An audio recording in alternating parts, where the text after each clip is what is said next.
আর আমার গিন্নিগুলো ছাড়া স্যারের কাছে যাচ্ছে, গল্প করছে, মোবাইলে ফোন করছে, ভিডিও কল করছে। স্বামী জানে, বসে বসে দেখছে, হ্যাঁ রে স্যারের সাথে এত গল্প কেন? বলছে মুখ বন্ধ করো, 2 লাখ টাকা নিয়ে খেয়ে রেখো, তাহলে টাকা দাও, ফোন ফোন করা বন্ধ করে দাও, টাকা দাও। তখন বলছে তাহলে দিতে পারিস কর, টাকা কোথায় পাবো আমি? ছি ছি ছি, বিষ খা। ওরা পুরুষ বেঁচে থাকাতে বিষ খেয়ে মর।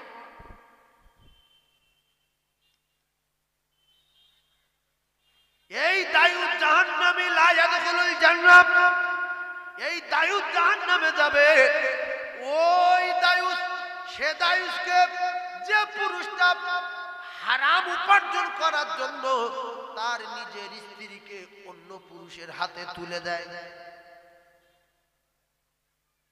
ও যখন বন্ধন করব বলে, তখন আপনার সঙ্গে আলোচনা করেনি, বোঝায়নি যে আমি একটা কাজ করতে যাচ্ছি, স্যারের সাথে এরকম সময় কাটাতে হবে, সপ্তাহে সপ্তাহে 2-1 ঘন্টা করে, আর তারপরে টাকায় সুদের টাকা লেনদেন হবে। এতে কোনো লাভ আছে? ব্যবসায় লাভ আছে? ছি ছি ছি ছি, মানুষ এত অজ্ঞ। ও যে টাকাটা দিচ্ছে 1 লাখ টাকা তো ফেরত দিতে হচ্ছে সুদ দিয়ে, ও লাভ কি? লাভটা কি?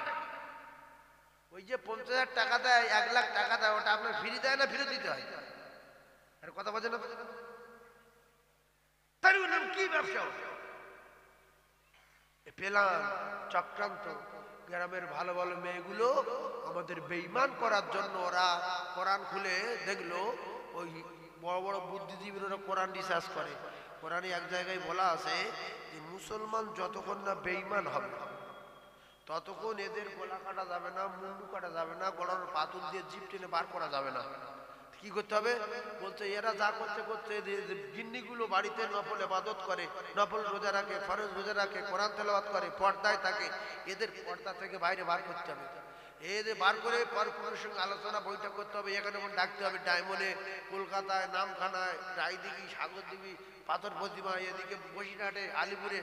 এই বন্ধনের দ্বারা হেড আছে, দেখবেন একটা বন্ধনের গ্রুপ ঢুকলো গ্রামে, ঢুকে ও 15-16টা 14টা 12টা মেয়ে এক জায়গায় করবে, করে ওদের লোভ দেখাবে, বোঝাবে যে এই কাজ এই করতে হবে, এই টাকা পাবে, এই পাবে, ভালো করে বোঝেন। বলার পরে ওদের লোভ দেখানোর পরে এরা স্বামীকে বোঝালো, স্বামী রেডি। ওরা এবারে এর ভিতর থেকে বউ চয়েস করছে। বউ 15টা মেয়ের ভিতরে যে সবচেয়ে দেখতে শুনতে ভালো, উরিল লিডার করবে। কালো টেরি বেঁকা বুড়ি ওর বলবে তুই শুধু টাকা লিয়া, তুই শুধু টাকা লিয়া। কারণ এর যদি সবচেয়ে 15টা যেটা দেখতে ভালো তার যদি লিডার না করি, কখনো কলকাতা ডাকবো, কখনো আলিপুর ডাকবো, কখনো বসিরহাট ডাকবো, আমাদের গ্রুপের মিটিং হবে, এই নেলোর লোভ। ওই জন্য যত বন্ধনের হেড দিদিমণি দেখবেন হয় ফর্সা, নাই ফিট, নাই জন, আর টেরি কালো কোমর ভা গরিব, এরকা বলে তুই শুধু টাকা লিয়ে আইবি, সপ্তাহে আসবে শুধু টাকা লিয়ে আইবি।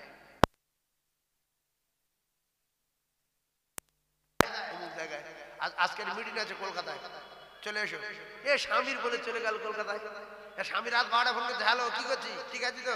বলছে সব যে যার কামরা আলাদা, তুই ঘুমিয়ে পড়ো, কোনো টেনশন করার দরকার নেই, যে যার কামরা আলাদা।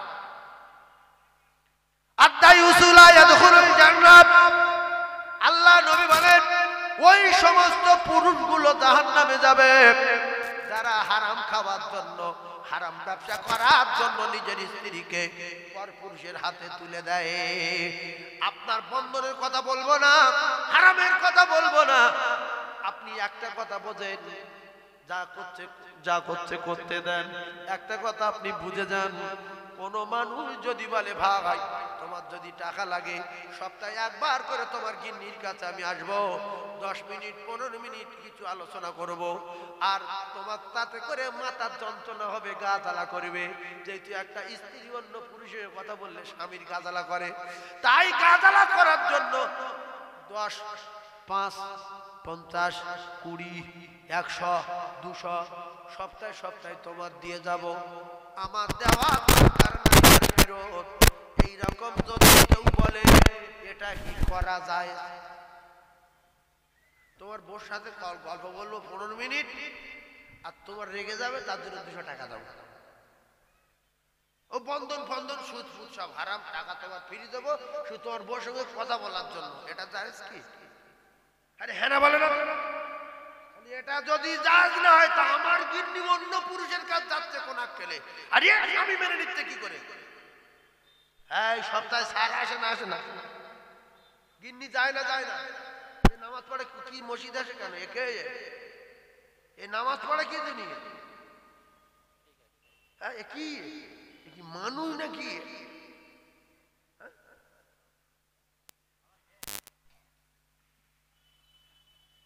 এই জন্য খুব তাড়াতাড়ি গজব আসবে, ভূমিকম্প হবে, জেনেভা বিচারি বাড়ি, অকাল মৃত্যু হবে, কেউ বাঁচাতে পারবে না। মসজিদ ভরা লোক, ফাঁকা।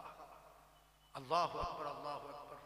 আর এখনকার যে ছেলেপুলেগুলো হচ্ছে, আমি এত কড়া কথা বলবো আজকে, কোন কথাটা হাদিস নেই, কোন কথাটা কোরআন নেই, বুঝে যাবেন।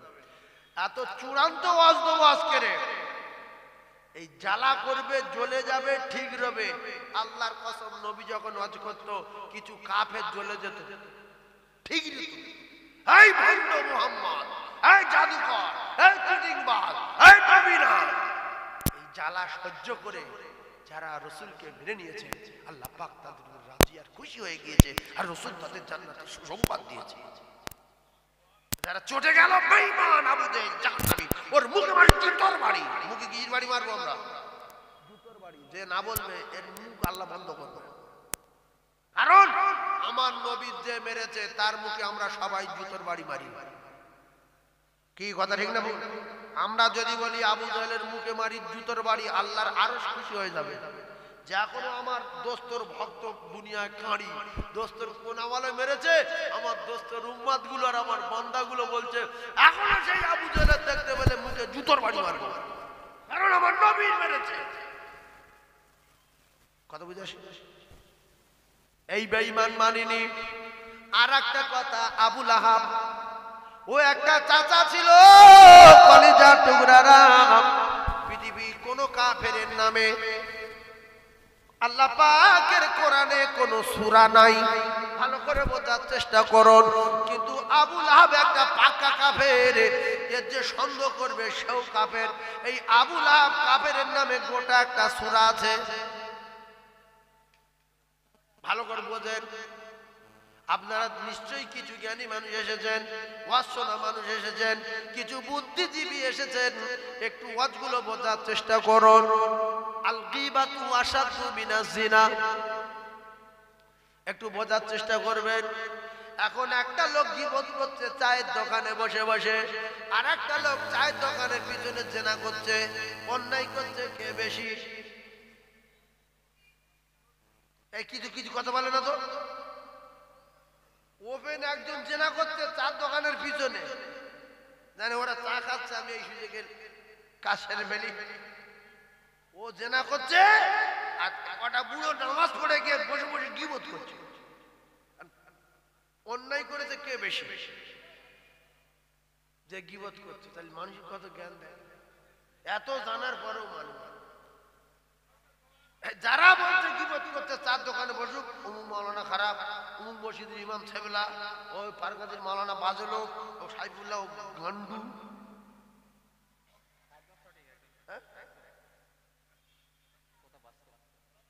কে মুসলমান নাকি?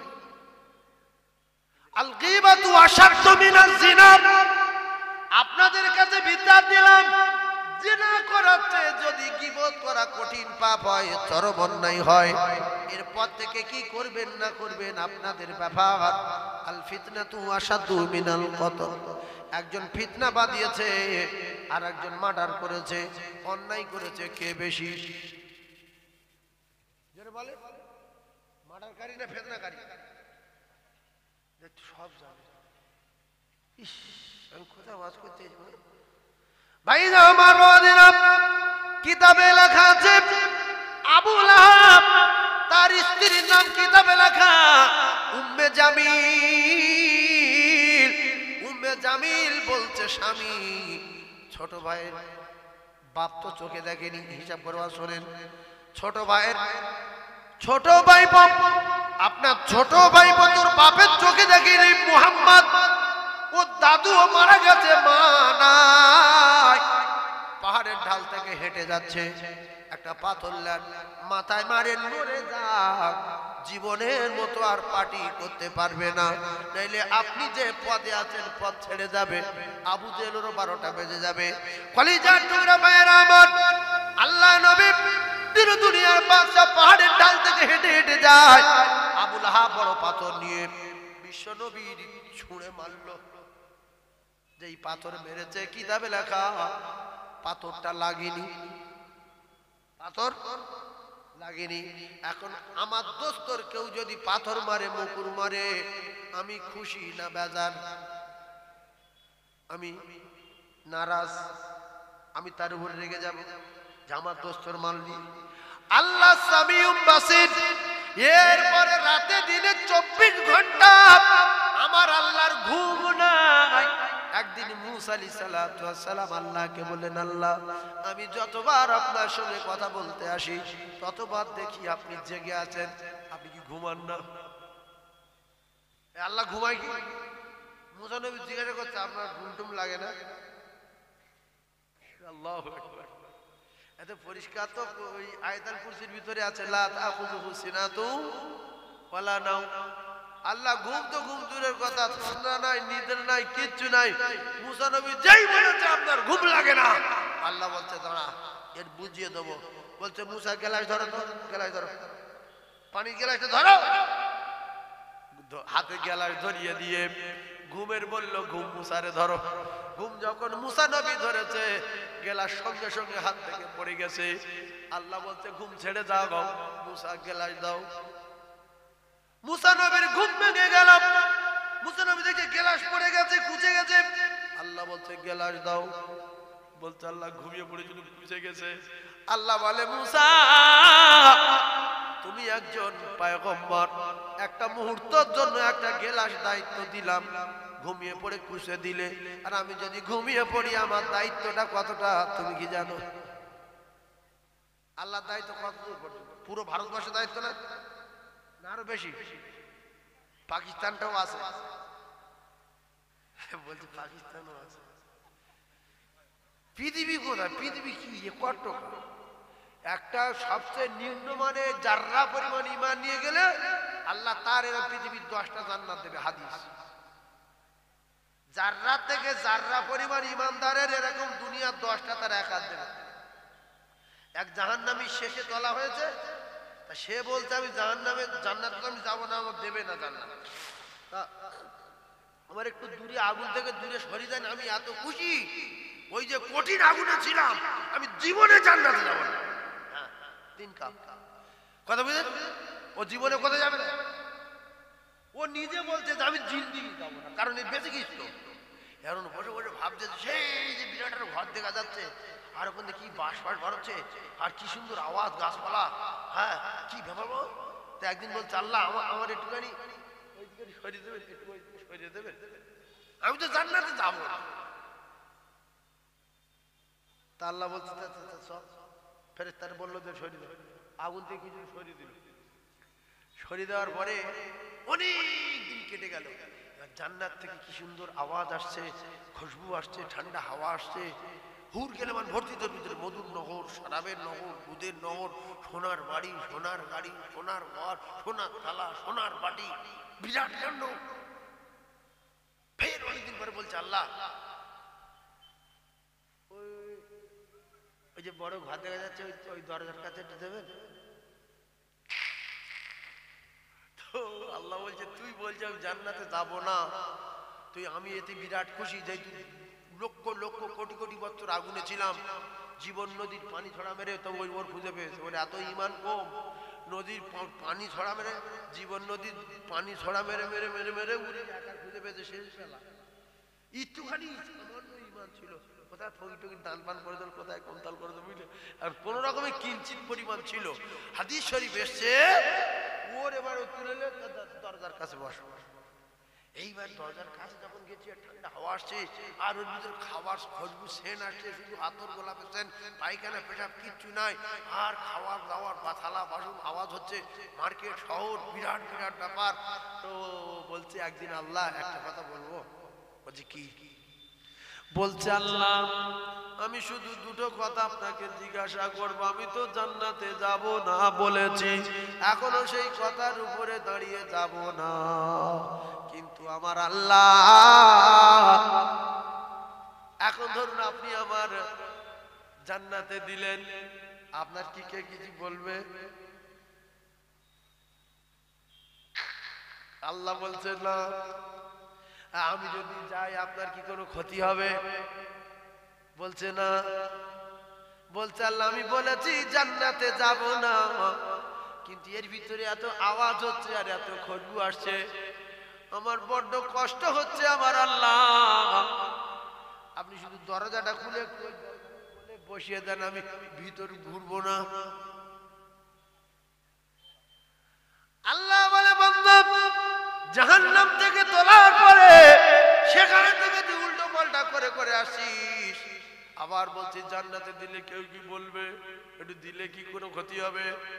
তা যা, আল্লাহ রহমতের দরিয়ার জল মেরে এর যখন ভিতরে ঢুকিয়েছে, এ দেখে পাগল হয়ে গেছে, কি জিনিস, আমি কোথায় ছিলাম কোথায় এলাম, দৌড় মারলে মাঝখানের দিকে যাব বলে আল্লাহ বলল দাঁড়া।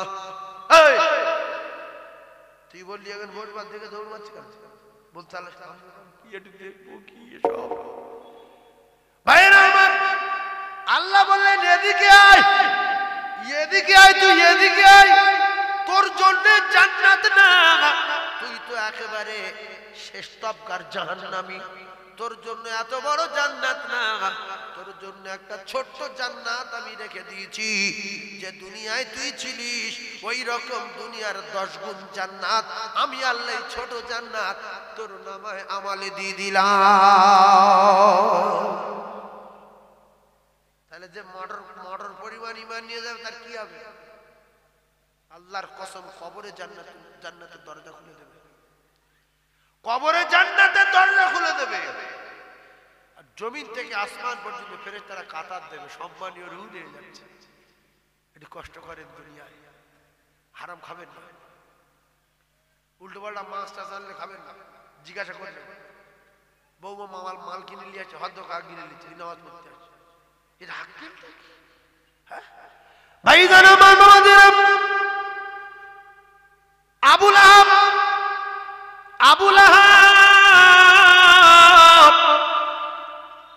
আল্লাহ রসুলের পাথর যখন মারল, আমার আল্লাহ তখন ঘুমাচ্ছিল না, জেগেছিল। জোরে বলে আল্লাহ ঘুমায় কি? আল্লাহ নিজে বললেন না তাখুযুহু সিনাতুন ওয়ালা নাওম। ও কলিজার টুকরারা, যুবকেরা, জওয়ানেরা, আল্লাহ যদি তন্দ্রা না আসে, নিদ্রা না আসে, ঘুম না আসে, ঘুম ঘুম ভাব যদি না হয়, তাহলে সেই আল্লাহ রাতে দিনে যেখানে যা কিছু হয় আল্লাহ নিজে চোখে দেখতে পায়, আর নিজে কানেও শুনতে পায়। ভালো করে বুঝবেন, আজ বুঝবেন। এখন আবু লাহাব পাথর মেরেছে বলে একটু গুরুত্ব দেন। সারা কোরআন শরীফের ভিতরে কোন কাফেরের নামে একটা সূরা নাই, কিতাবে লেখা আবু লাহাব কাটটা কাফের, ওর নামে একটা গোটা সূরা আল্লাহ নাজিল করলো, ওই কাফেরের নামে একটা সূরা দিল। এইবারে আল্লাহ পাক বললেন রেগে গিয়ে, আল্লাহ নারাজ হয়ে গেল, তোর কপালে আগুন লাগাবো, তুই আমার দোস্তর পাথর ছুঁড়ে মেরেছিস। তাব্বাত ইয়াদা আবি লাহাব ওয়া তাব। ও কলিজার টুকরারা, যুবকেরা, জওয়ানেরা, বোঝার চেষ্টা করো। আমি বললাম আল গীবাতু আশাদ্দু মিনাজ জিনা, যে গীবত করেছে আর যে জিনা করেছে, জিনা করেছে গীবতকার চরম অন্যায় করেছে। আল ফিতনাতু আশাদ্দু মিনাল কতলি, একজন ফিতনা বাঁধিয়ে দিয়েছে আর একজন কতল করেছে, কতল করাতে ফিতনা বাঁধিয়েছে, এ চরম অন্যায় করেছে।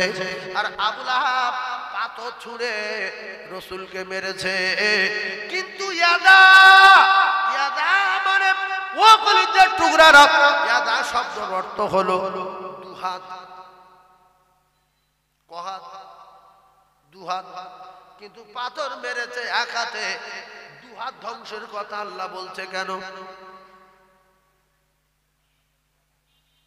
না একই কাজ না? গীবত করা আলাদা আর জেনা করা আলাদা, ফিতনা বাঁধানো আলাদা, মার্ডার করা আলাদা। ও কলিজার টুকরারা, ডাকাত করা আলাদা আর ডাকাতি কারণেওয়ালাদের সন্ধান দেওয়া পার্টির শাস্তি আলাদা। এ আবু লাহাব যখন পাথর ছুঁড়ে মেরেছে, এই হাতটা নড়েছে। পাথর মারার সময় এ হাত নড়ে না, নড়ে না। ইট মারার সময় এ হাত নড়ে না, নড়ে না। এ হাতে পাথর মেরেছে, হাত উঁচু হয়েছে। উঁচু যদি না হয় অন্তর তেরম নড়েছে। আল্লাহ বলছে মাচ্চা তুই নড়ছি কেন? তোর ব্যবস্থা করে দেব। সেই জন্য আল্লাহ বলছো দুহাত ধ্বংস হোক। এইটা মারছে আর এইটা নড়ছে। একজন জেনা করছে আর একজন ডিউটি দিচ্ছে। যদি লোক আসে গোলা খাগড়ি মারবো, তুই ঘরে যাবি? এই কথা ঠিক না ভুল? একজন মারছে আর একজন নড়ছে, আর একজন জেনা করছে আর একজন ডিউটি দিচ্ছে। যদি লোক আসে তুই সেট করে কাপড়টা ছেড়ে জেড়ি থাকবি। এই ওয়াজ কি হালকা করা হচ্ছে না? হয় না? এর চেয়ে আরো করা। সবে তো শুরু করেছি, গায়েতে ঘাম আসবে, চাটা খাইলি আর দর্শনের পরে ওয়াজ কি করি থাকে না, আগুন জ্বালাবো। দর্শন পড়েন আল্লাহুম্মা। জ্যাকেট খুলে দাও। কেন চলে যাচ্ছে? দুটো জলসা আছে তো, ওই জন্য বেশ চাপ নিচ্ছি।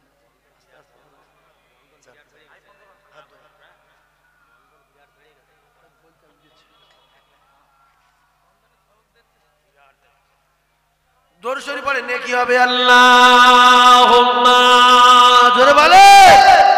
নবীর ভালোবাসেন, ভক্তি করে দরুদ পড়েন। নবীর যদি ভালোবাসেন, ভক্তি করে দরুদ পড়েন। ওয়া আলা আলি।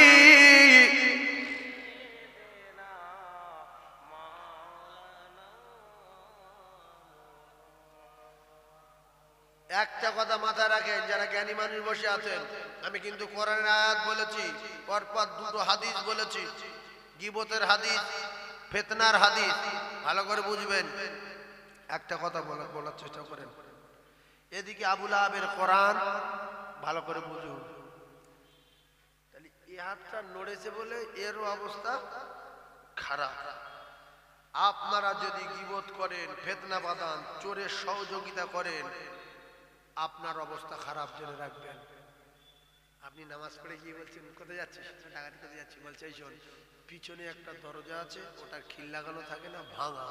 ওটা ঢুকে সামনে একটা ভাঙা বাক্স পাবি, ওর ভিতরে সব মাল। আমার বেশি দিতে হবে না, খুশি যদি হয় 2-5 হাজার টাকা দিস। আর ধরা বলি তোর বাপের নাম তো ভুলে যাবে, সে তো আমি জানি। তাহলে এ নামাজ পড়ে গিয়ে শুয়েছে আর ওরা চুরি করেছে, অন্যায় করেছে কে বেশি? হ্যাঁ, যে নামাজ পড়ে শুয়েছে। এই হলো বড় বড় বিয়াদব, বড় লম্পট। এইটা এই লম্পট ওদের সন্তান দিয়েছে, লম্পট। ভাইজান আমার, ভালো করে বোঝার চেষ্টা করুন। আবু লাহাব আল্লাহ পাক তার ধ্বংসের কথা বলল, শুধু হাতটা নড়েছে বলে। একজন জেনা করতে গিয়েছি আর একজন ডিউটি দিয়েছে। একজন মাছ ধরছে আর একজন ডিউটি দিচ্ছে। আর একজন দোকান ভাঙছে আর একজন ডিউটি দিচ্ছে। এই রকম লোক আছে না নাই? একজন বিপদে পড়ছে আর একজন মিথ্যা সাক্ষী দিচ্ছে। এর কপালে আগুন লাগবে। 15,000 টাকার বিনিময়ে বলল যে আমি ছিলাম ঘটনাস্থলে, আমি দেখেছি কাকা এইটা করেছে, আমার সামনে 30,000 টাকা লেছে, আজ মিথ্যা কথা বলছে, আমি সাক্ষী। মানে 30 যদি ও দেয়, এ দেবে 15 হাফ কন্ট্রাক্ট। এরকম লোক আছে না নাই? আর দুটাটা জান্নাতি লোক আছে, বলে জীবন চলে যাবে তো মিথ্যা কথা বলবো না, আমার বাড়িতে বেরিয়ে যা। অনেক বাপ আছে, ছেলে টাকা চুরি করে নিয়েছে, বাপের কাছে দিচ্ছে, বাপ বলছে ফেলে দে, আমি আগুন জ্বালিয়ে দেবো। ভালো ভালো জিনিস আনলো, বাপ নেয়নি, সেই সমস্ত কথাগুলো বাপ পরে আলোচনা করে বলে যে আমার ছেলে যা টাকা চুরি করেছে, আমার ছেলে যা রড এনেছে, আমার ছেলে যা মাল এনেছিল, আমি যদি সব নিতাম আমি কোটিপতি হয়ে যেতাম, আমি লইনি। এরকম ভালো মানুষ আছে না নাই? ভাইজান আমার, আল্লাহ নবীর বেটি ফাতেমা, ওয়াজ বোঝেন, বিশ্ব নবীর বেটি ফাতেমা পৃথিবীর দ্বিতীয় বিশ্ব সুন্দরী। পৃথিবীর ক নাম্বার বিশ্ব সুন্দরী? দ্বিতীয় বিশ্ব সুন্দরী ফাতেমা। প্রথম বিশ্ব সুন্দরী হলেন হযরতে মা হাওয়া। কেন? আমার আল্লাহ পাক মা হাওয়াকে নিজে হাতে তৈরি করেছিলেন আদম নবীর বাম পাঁজরের হাড় দিয়ে। এই জন্য কিতাবে লেখা আছে পৃথিবীর 4টে বিশ্ব সুন্দরী আমার আল্লাহ পৃথিবী পাঠিয়েছিলেন। 1 নাম্বার হলো মা হাওয়া, 2 নাম্বার জান্নাতের রানী ফাতিমা, 3য় নাম্বার ইব্রাহিম আলাইহিস সালাতু ওয়াস সালামের প্রথম স্ত্রী সারা, 3য় নাম্বার হলো ইউসুফ আলাইহিস সালাতু ওয়াস সালামের স্ত্রী হযরতে জুলাইখা। হযরতে ইউসুফ আলাইহিস সালাতু ওয়াস সালামের স্ত্রী জুলাইখা ও কলিজার টুকরা। আর পৃথিবীর 1 নাম্বার বিশ্ব সুন্দরী হলেন আমাদের সকলের মা হযরতে মা হাওয়া আলাইহিস সালাতু ওয়াস সালাম, 2য় বিশ্ব সুন্দরী জান্নাতের রানী ফাতিমা। ফাতিমার বডি কেউ দেখেনি জীবনে, কোনো অঙ্গ প্রত্যঙ্গ দেখেনি, হাত দেখেনি, চোখ দেখেনি, মুখ দেখেনি, এমনকি আব্বা জানের কোনো সাহাবী জীবনে দেখতে পাইনি। এই জন্য কিতাবে লেখা ইন্তেকালের আগে স্বামীকে বলেছিলেন, স্বামী আমার টোটাল জীবন দশায় আমার কোনো অঙ্গ, কোন আমার আব্বা জানের কোন সাহাবী দেখিনি, কোন পরপুরুষ দেখিনি। আমার ইন্তেকালের পরে রাতের বেলা দাফন করে দেবেন, তাড়াতাড়ি দেরি করবেন না। আর রাতের বেলা এর জন্য দাফন করবেন, দিনের বেলা যদি দাফন করতে নিয়ে যান আমার কাপড়ের উপর দিয়ে যদি সাহাবারা দেখে বুঝতে পারবে নবীর বেটির হাত টাতগুলো বেশ মোটা মোটা ছিল, নবীর বেটির শরীর স্বাস্থ্য খুব ভালো ছিল। এটা যেন বুঝতে না পারে, তাই রাতের বেলা দাফন করে দিও। আর আমাদের গিন্নি মরে গেছে, ওটার শুয়ে রেখেছি, 7 গ্রামের লোক এসে বলছে দেখি ও বাবা রে মুখ হাসছে রে, হ্যাঁ কি সুন্দর চায় রে, এ তো জান্নাতে যায় বলে পাওয়া যাচ্ছে রে, মুখ কালো হয়নি তো। এটাকে উদ ভাই, ওটাকে মামাতো ভাই, ওটাকে দুলা ভাই, ওটাকে বোনাই, ওটাকে ভাইরা ভাই, ওটা শুয়ে রেখেছি। আবু মুখটা খোলা দেখি, কে তুমি? দুলা ভাই, ওটা আমি বোনাই, আমি ভাইরা ভাই, আমার বাড়ি সেই মুর্শিদাবাদে আমি এসছি, এদের সঙ্গে আমার সম্পর্ক ছিল। এই 7 গ্রামের লোকের দেখায় না, দেখায় কথা বলেন। যিনি জান্নাতের রানী হবেন তিনি বলছিলেন ইন্তেকালের পরে সঙ্গে সঙ্গে ঢাকা দিয়ে রাতের বেলা কবর দেবে। কোন মানুষ যেন আমার কাপড়ের উপর দিয়ে বুঝতে না পারে নবীর বেটির গঠন কিরকম।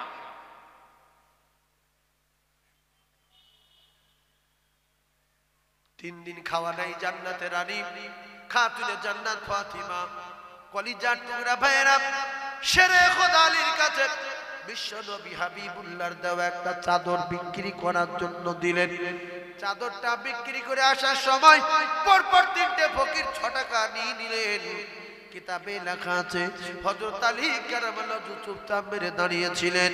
হঠাৎ করে একজন বলছে, উটলা বলছে, আলী তুমি কি উট কিনবে? হযরত আলী বলছে আমার কাছে কিছু নাই।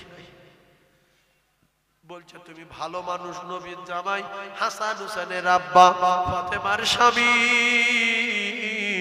তোমার উট বাকি দেব, কারণ তোমার যদি উট বাকি দেই তুমি ফাঁকি দিতে পারবে না। ঠিক না ভুল গো? এই জন্য গ্রামের ভালো লোক, জ্ঞানী লোক, নামাজি লোক, আল্লাহওয়ালা লোক, এরা যদি কারোর কাছে টাকা চায়, বাকি চায়, ধার চায়, শাঁসা করে ধার দেবে, যে কাকা ভালো লোক, ও যেখান থেকে আমার দিয়ে দেবে। আর এমনি উল্টো পাড়া লোক গেলে বলবে টাকা নেই। ও বহুত দেখি দুনিয়ায় ভালো লোক, আমার টাকা দেওয়ার দরকার নেই, টাকা হবে না। ভাইজান আমার, হযরত আলীর উট বাকি দিল 6 টাকায়, কিতাবে লেখা বাজারে নিয়ে বিক্রি করলো 60 টাকা হয়। থেকে বাড়ি আসার সময় এদের 6 টাকা ফিরিয়ে দিল।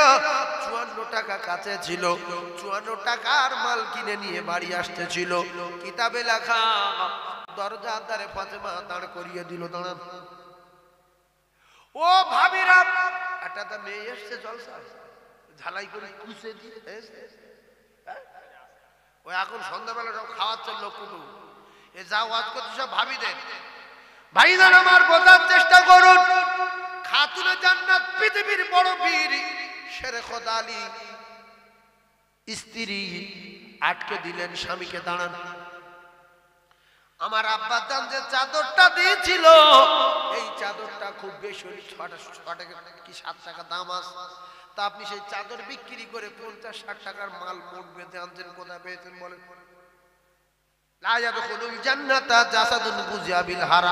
আমার আব্বা বলেছে কোন শরীরে যদি হারাম প্রবেশ করে ওই শরীর জাহান্নামে যাবে। আর আমাদের স্বামী খালি হাতে বাজারে গিয়ে 1 ঘোড়া বাজার একটা টোটো ভাড়া করেছে। নিদেন খাচ্ছে, বললো না যে মাল কোথায় পেয়েছো, চিন্তাই করেছো না লোন লেছো না সুদের টাকা লেছো, শুধু লেছো খাবো লেছো পিছিয়ে দিয়ে। ভাইজান আমার বাবাদিরা শেরে খোদা আলীকে বললেন, স্বামী গো কোথায় পেয়েছেন বলে, চাদর তো এত টাকা বিক্রি হবে না। হযরত আলী কাররামাল্লাহু ওয়াজহাহু বললেন, বিবি রে রাস্তায় আমি এই ঘটনা ঘটে গেছে আমার সঙ্গে। আমি চাদর বিক্রি করেছিলাম 6 টাকা। প্রথম একটা ফকির গিয়ে চাইলো, দিলাম 2 টাকা। দ্বিতীয় ফকির গিয়ে চাইলো, দিলাম 2 টাকা। তৃতীয় ফকিরে চাইলো, দিলাম 2 টাকা। আর দাঁড়িয়েছিলাম হাসানের কাছে কি করে মুখ দেখাবো, ফাতেমার কাছে কি করে মুখ দেখাবো। 3 দিন খাওয়া না, ফের চাদর বিক্রি করে টাকা দিয়ে দিলাম।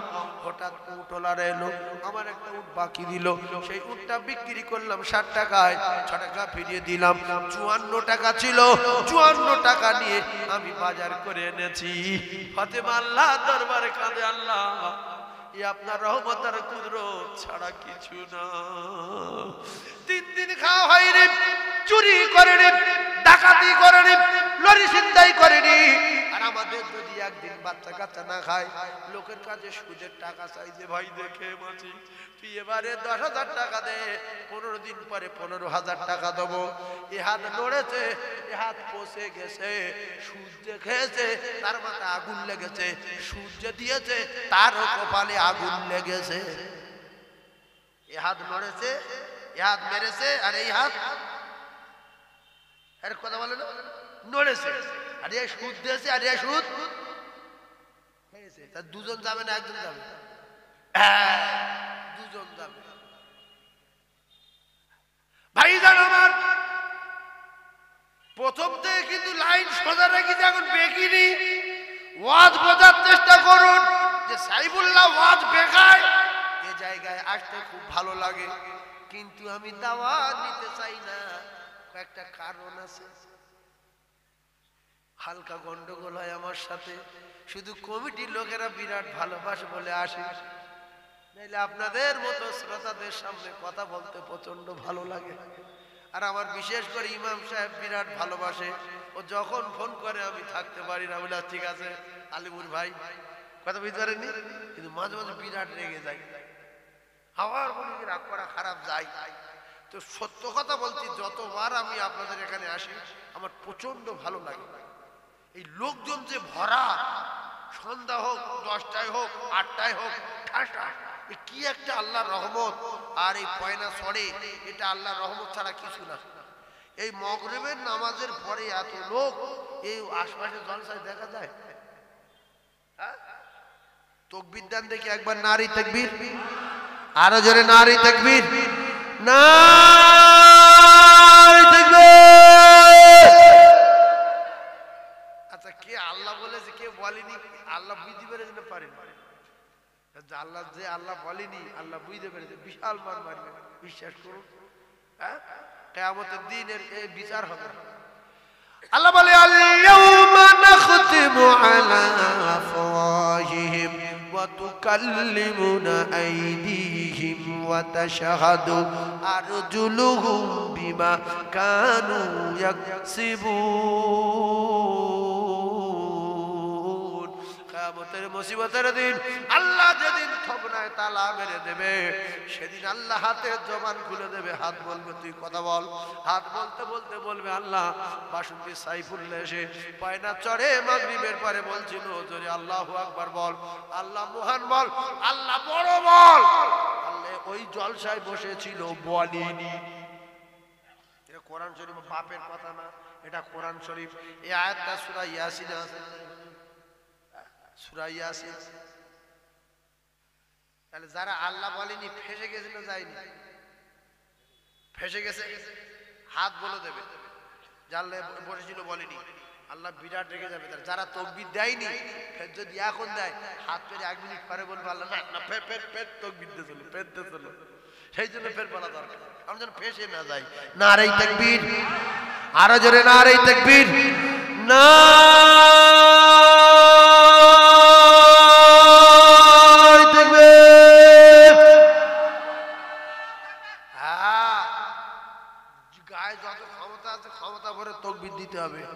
একবার দরুদ শরীফ পড়েন আল্লাহুম্মা মাওলানা কই গো আলিমুল সাহেব এই চাই এত চিনি দিচ্ছ কেন আর আলকাতরার মতো লিকার একটু একটু লিকার কমিয়ে দাও মাওলানা আলিমুল সাহেব কই একটু দাও বলে দাও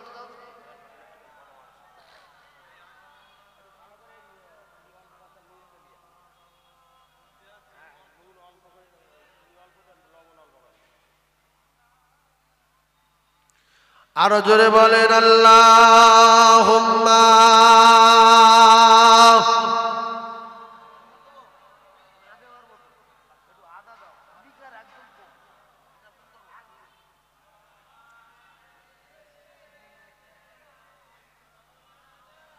কাঁদে উম্মত কাঁদে মুমিন আর কাঁদে মুমিন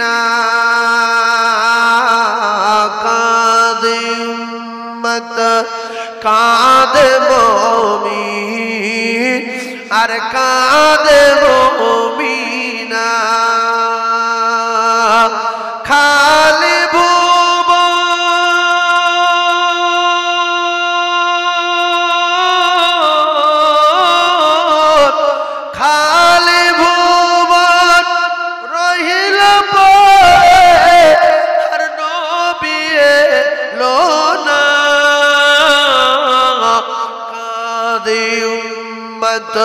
কাঁদে মুমিন আর কাঁদে মুমিন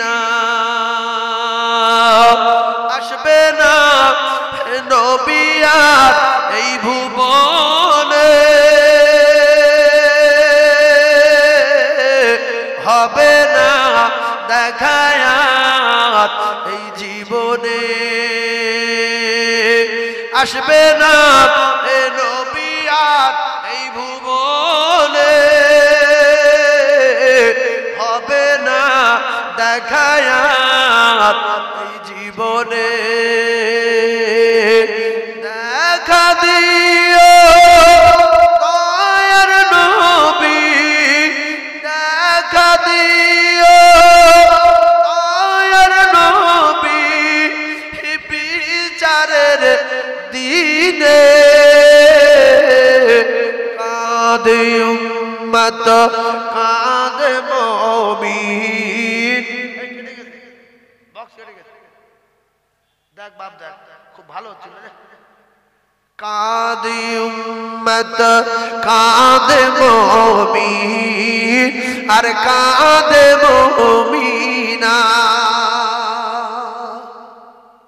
এই নবীর জন্য আমাদের কান্না আসে না মন খারাপ হয়ে যায় না নবী আর পাবো এই যে আম করছে সুবহানাল্লাহ নারে তাকবীর আল্লাহু আকবার এই আল্লাহ থেকে বিরাট খুশি যারা নবী দেখেনি নবীর দেশে জন্ম লাইনি মক্কায় যেতে পারিনি তাতেই আম করছে ফেরেশতারা তোমরা সাক্ষী দেখো আমি সব কটার বেগুনা মাসুম করে দিলাম আমরা নবী দেখি নবীর দেশে যেতে পারিনি নবীর দেশে জন্ম নিতে পারিনি আল্লাহু আকবার। শেষের দিকে আমরা এসেছি, আর কিছুক্ষণ পরে হয়তো কিয়ামত হয়ে যাবে, কিছুদিন পরে কিয়ামত হয়ে যাবে। কিয়ামত হবেই হবে, হবে না? হবে না? হবেই হবে।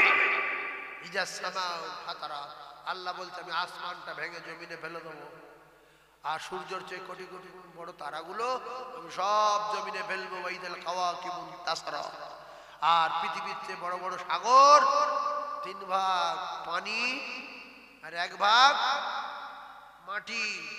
তো 3 ভাগ পানি 1 ভাগ মাটি, মানে এখান থেকে বোম্বাই আমরা যাই প্লেনে 2 ঘন্টায়, আর বোম্বাই টু জেদ্দা লাগে 4 ঘন্টা। কতটা পানি দেখেন। শুধু আরব সাগর, আরব সাগরের তো আরো বড় সাগর আছে না? আরব সাগর সবচেয়ে বড়। আমার ভাই বলছে বড় সাগর আছে, আটলান্টিক মহাসাগর, প্রশান্ত মহাসাগর, বঙ্গোপসাগর, বড় বড় সাগর আছে না? নাই। আরব সাগর যদি পারতে যদি অতক্ষণ লাগে প্লেনে 4 ঘন্টা। আল্লাহ বলছে ওয়াইদাল বিহারু ফুজ্জিরাত, পৃথিবীর সব সাগরের পানি শুকিয়ে দিয়ে সাগরের তলার থেকে আগুন বার করে দেব।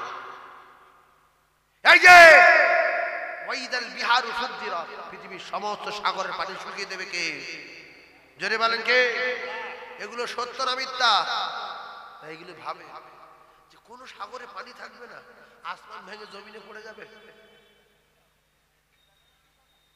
আল্লাহ, জালজালা শুরু হবে। ইজা জুলজিলাতিল আরদু জিলজালা। এইগুলো শুনে আমাদের ভয় লাগে না যে আমরা সেরে যাই, ভালো হয়ে যাই? বিশ্বাস করুন, মাহফিলে যতক্ষণ থাকি না তখন মনে মনে হয় যে আমরা ভালো হয়ে যাব, আর উল্টো পাল্টা করবো না। সত্যি আমরা খুব খারাপ কাজ করছি, বাইরে গেলে যা কি তাই মনে হয় না? এগুলো গন্ডগোল। ভাইয়েরা আমার, বাবাদিরা, যে গজলটা বলছিলাম একটু বোঝার চেষ্টা করুন। আসবে না এ নবী আর এই ভুবনে, হবে না দেখায় এই জীবনে, দেখা দিও দয়ার নবী বিচারের দিনে। কাঁদে উম্মত, কাঁদে মুমিন, আর কাঁদে মুমিনা।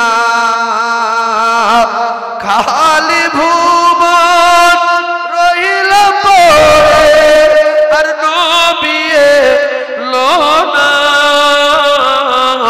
কাঁদে উম্মত, কাঁদে মুমিন, আর কাঁদে মুমিনা।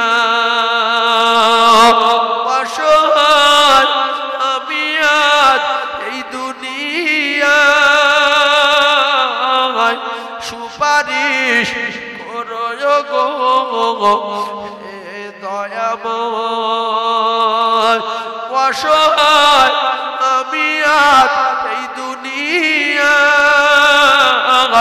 সুপারিশ করো গো হে দয়াময়। উম্মিদ ছিল করব জিয়ারত নবীজি রওজায়।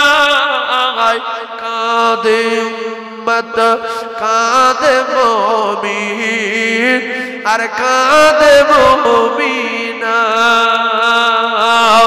খালি ভুবন রহিল পড়ে, আর নবী এলো না। কাঁদে উম্মত, কাঁদে মুমিন, আর কাঁদে মুমিনা। ফাতিমা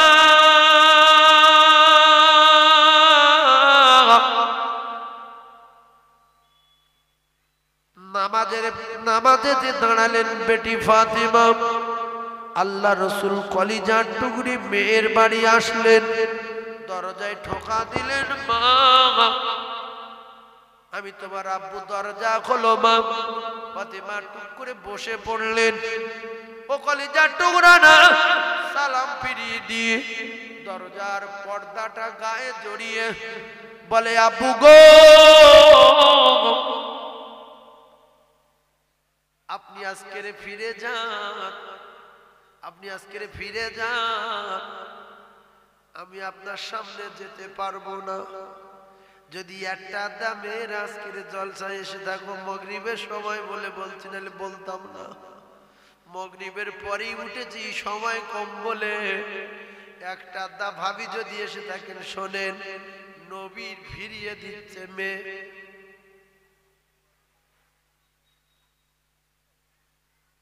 মুখ্য যারা বোঝে তারা শুধু ইশারায়, উল্টো হয়ে যাচ্ছে। ভাইজান আমার, এইরকম বাপ হতে হবে, এইরকম বাপ, এইরকম বাপ হতে হবে। জ্ঞানী যারা বোঝে তারা শুধু ইশারায়, জ্ঞানী যে কটা আছেন একটু বুঝে নেই সোনার ভাই। আল্লাহর নবীকে বললেন, ফাতেমা আব্বা আপনি আজকে চলে যান, ঘরের ভিতরে আসবেন না। নবী বললেন, মা কেন? ও মা একটু বাইরে এসো, অন্তত কথা বলি, দেখা করি মা।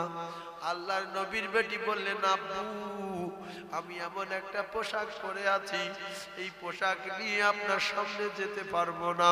ও জ্ঞানী ভাইয়েরা, ধনী ভাইয়েরা, একটু বোঝার চেষ্টা করুন। আল্লাহর নবী দিন দুনিয়ার বাদশাহ দাঁড়িয়ে রইলেন। ফাতিমা তু জোহরা বলেন, আব্বু গো আমি যে পোশাকে আছি, আমি যদি এই অবস্থায় আপনার সামনে যাই, আপনি তো আপনার জামার উপরে রেগে যাবেন, আপনি আমার স্বামীর উপরে রেগে যাবেন। আর আপনি বলেছেন, নিজে মুখ দিয়ে আমি শুনেছি, আপনি আমায় বলেছেন, ফাতেমা তোমার কোনো ব্যবহারে যেন কোনোদিন আমার জামাই আলী যেন রেগে না যায়। স্বামী যদি রেগে যায়, স্ত্রী যদি মারা যায়, স্ত্রীর ঠিকানা হবে জাহান্নাম। স্বামী যদি রেগে যায়, স্ত্রী যদি মারা যায়, ওই স্ত্রীর ঠিকানা জাহান্নাম। ঠান্ডা মাথায় বোঝেন, রাসূল বললেন, ফাতেমা তোমার কোন ব্যবহারে যদি আমার জামাই আলী রেগে যায় আর তুমি যদি মারা যাও, আমি নবী শুনি জানিয়ে দিলাম, তোমার জানাজা পর্যন্ত আমি যাব না। আর এখনকার মেয়েরা, এখনকার গিন্নিরা স্বামীর অপমান করতে পারলে এরা বিরাট খুশি। স্বামীর কি করে অপমান করা যায়, এর বংশ কি করে নিচু করা যায়, শ্বশুরের কি করে জেল খাটানো যায়, এই টেনশনে কিছু নারী আছে না নাই? আর স্বামীর ইজ্জত বাঁচাবো বলে, স্বামীর সম্মান বাঁচাবো বলে আব্বার পোশাক দেখায়নি। কারণ আমি যে পোশাক পরে আছি, আমার আব্বা যদি আমার এসে দেখে, বলবে আমার মেয়েটা কি কষ্ট আছে, আমার জামাই কি, জামাই কত কষ্ট দিচ্ছে, আমার আব্বার এই মন খারাপ হয়ে যাবে বলে আমি আব্বার সামনে যাই না। ও ভাইরা, আমাদের প্রত্যেকের উচিত হলো প্রত্যেকটা মেয়ের এইরকম নসিহত করা, এইরকম ভাবে মেয়েকে বলে দেওয়া, মা এতদিন বাপের বাড়ি ছিলে, যা বলেছো তা শুনেছি, কিন্তু জনমের মতো তোমার একটা অন্য জায়গায় পাঠিয়ে দিলাম, নতুন জীবন তোমার শুরু হবে। আর তোমার টাইটেলটা পাল্টে গেল, তোমার বাপ আর মা তোমার শ্বশুর শাশুড়ি হয়ে গেল। আমাদের কথা এখন চলবে না। যদি বলি মঙ্গলবার দুপুরবেলা, ওরা যদি বলে বুধবার যাবে, মেনে নিতে হবে মা, কারণ তোমার মাটি হবে ওখানে, জানাজা হবে ওখানে। তুমি লস্কর ছিলে, গাজী হয়ে গেলে। লস্কর ছিল, কি হয়ে গেছে? গাজী। কলিজার টুকরা ভাইয়েরা, ভালো করে বোঝার চেষ্টা করুন। আরো মেয়ের হুতুনি দেয় যে জামাই যদি তোর কোনোদিন কিছু বলে, শুনে একবার ফোন করবি। এরম বাপ আছে না নাই? মেজ ভাই বলছে, কোনো চিন্তা করিনি, চলে যা, যদি রাস টাস করে, চোখ বার করে, ফোন করবি, যাবো, চোখ তুলে নেব। ইস, আর নবী বলছে, জানের টুকরি ফাতিমা, যদি জান্নাতে যেতে চাও, স্বামী যেন জীবনে না রেগে যায়। আল্লাহর কসম, রাসূলুল্লাহ বলেছে, যদি কোনো স্ত্রী তার স্বামীর ডাকের সাড়া না দেয়, স্বামী যদি ডাকে, ও কলিজার টুকরা মায়েরা যদি এসে থাকেন, বিরাট ভালো হবে। আল্লাহর নবী বলেছেন যদি কোনো স্বামী তার স্ত্রীর বিছনাতে ডাকে, সে যদি বলে এখন দেরি আছে, 15 মিনিট দেরি হবে, বলছে না তুই একটু না তাড়াতাড়ি আয়, বলছে মিনিট 20 দেরি করো কারণ অসুবিধা আছে, বলছে আরে তাড়াতাড়ি আয়। এই করতে করতে যদি স্বামী রেগে যায় আর মেয়েটা যদি কথা না শোনে, আল্লাহ রাসূল বলেছে সারা রাত ওই নারীর উপরে আল্লাহর ফেরেশতারা বদদোয়া করতে থাকে, লানত দিতে থাকে, এই নারী ধ্বংস হোক, এর কপালে আগুন লাগুক, এর অবস্থা আল্লাহ খারাপ করে দিক, এই সারা রাত বদদোয়া দিতে থাকে। এখনকার কিছু জাতির কলঙ্ক নারী আছে জাহান্নামে যাব বলে, স্বামী যদি ডাকে বলে দাঁড়াও এখন 15 মিনিট বাকি হবে সিরিয়ালটা দেখি, এ বলছে এখন আধা ঘন্টা বাকি, বই এখন শেষ হয়নি, ও বলছে এখন দেরি হবে এখন আমি বই দেখছি। এই রকম নারী আছে না নাই? দাঁড়াও তুমি সব যাচ্ছি, সেলাই করছি, 3টে ফোন বাকি আছে, 15 মিনিট লাগবে যাচ্ছি, অত হুড়পাট কেন, রাত কি পালিয়ে যাচ্ছে? ভাইরা আল্লাহ নবী বলেন যদি স্বামী রেগে যায়, ওই রাতে যদি স্ত্রী মারা যায়, মোবাইলে ক্যাসেট হচ্ছে 8-10টা মোবাইল, দুনিয়া মায় ছুটবে, এদিকে খেয়াল রেখে ওয়াজ হচ্ছে, শুধু পয়নার চড়ে 200-500-1000 লোকের সামনে বলছি না না না, পুরো পৃথিবীর মানুষ এই ওয়াজ শুনবে না, শুনবে না। কাল কত মুফতি সাহেবের কাছে যাবে, কত মাদ্রাসা ছেলেদের কাছে যাবে, কত সাইকুল হাদিস শুয়ে শুয়ে শুনবে, যদি আজ ভুল হয় ফোন করে ডাকবে। গুতো আছে, স্বামী যদি নারাজ হয় আর ওই রাত্রে যদিও মারা যায়, ওর ঠিকানা জাহান্নাম, ওর ঠিকানা জাহান্নাম। ও ভাবিরা, ও খালারা, তুমি যত বড় কাজ করো না কেন, স্বামী ডাকলে চলে যেতে হবে। যদিও তুমি নামাজের রত নফল নামাজ পড়তে দাঁড়িয়েছো, সবে 1 রাকাত হয়েছে, স্বামী বলছে সকিনা এদিকে আয়, সঙ্গে সঙ্গে নামাজ ছেড়ে দাও, স্বামীর ডাকের আগে সাড়া দাও। লুক্ষু নারী, আমি এখন হাঁসের গুঁড়ো দিচ্ছি, আমি ঘাস কাটছি, আমি ঝেঁটুচ্ছি, এরকম নারী আছে না? এই জোরে বলেন, স্বামী ডাকলে কোনো কথা চলবে না। আল্লাহ রাসূল বলেছে পৃথিবী যদি কারোর আমি সেজদা করার কথা বলতাম, আমি নবী তো আমার সেজদা করা হারাম, আমি নবী আমার সেজদা করা হারাম, আর সেজদা করার কথা যদি আমি কারোর বলতাম তো পৃথিবীর জমিনে প্রত্যেকটা নারীর বলতাম তারা যেন তার স্বামীর কদমে সেজদা দেয়। এই আমি যে প্রথম থেকে কোড়া ওয়াজ করছি, কিছু মানুষ জ্বলে যাবে বলো, আর আমার ওয়াজ শুনে যদি আমার গালাগালি না দেয় তাহলে আমার ঠিকানা জাহান্নাম। কারণ নবী পৃথিবীর 1 নাম্বার ভালো মানুষ, নবী পৃথিবীর 1 নাম্বার শিক্ষক, ইন্নামা বুইস্তু মুআল্লিমান, নবী তামাম পৃথিবীর জ্ঞানীর জ্ঞানী মহামানব। আসমান জমিনের শুধু নবী না, পাহাড় পর্বতে শুধু নবী না, এজানের বাদশা সেজানের বাদশা। আল্লাহ খুশি হয়ে রসুলকে মাকামে মাহমুদ দিয়ে দিয়েছেন, হাউসে কাউসারের মালিক বানিয়ে দিয়েছেন, সুবহানাল্লাহ। সেই নবীর কিছু লোক ওয়াজ শুনতে শুনতে বলতো, হে ভণ্ড, হে চিড়িংবাজ, হে দাকাবাজ, আজকে যদি না বলে তাহলে আমি তো নবীর টপকে দেবো, আর নবীর যে টপকাবে তার ঠিকানা জাহান্নাম।